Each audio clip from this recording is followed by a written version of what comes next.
Tutungo sa araw ng Lunes, Agosto 11, ang mga tauhan ng Land Transportation Office Dagupan City District sa bayan ng Maldan para sa kanilang plate distribution caravan. Sasagawa ito sa Maldan Municipal Hall grounds mula alas 9 ng umaga hanggang alas 4 ng hapon. Layon ng aktibidad na ito na maipamahagi na ang mga na-delay na plaga para sa mga sasakyang rehistrado mula 2017 pababa, alinsunod sa pagpapatupad ng No Plate No Trouble policy sa buwan ng Oktubre. Kasama din ang pagpapalit ng 7-digit plates tungo sa 6-digit plates. Sa mga nais magtungo sa lugar upang makakuha ng kanilang plaka ay maaaring dalhin lamang ang kanilang mga orihinal at photocopy ng latest na ORCR, valid ID ng rehistradong may-ari at deed of sale kung hindi pa naililipat ang ownership ng sasakyan. Samantala, maaari namang magtungo sa kanilang website sa www.ltotracker.com upang i-check online kung available na ang plaka ng kanilang mga sasakyan.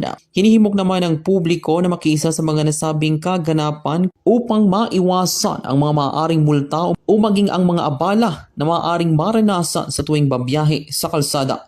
Para sa programang Bombo Reports First Edition, Patrol numero 5, Bombo Libre na kumasagulat. This is Bombo Radio Philippines, the #1 and most trusted source of news and information. Basta Radyo, Bombo!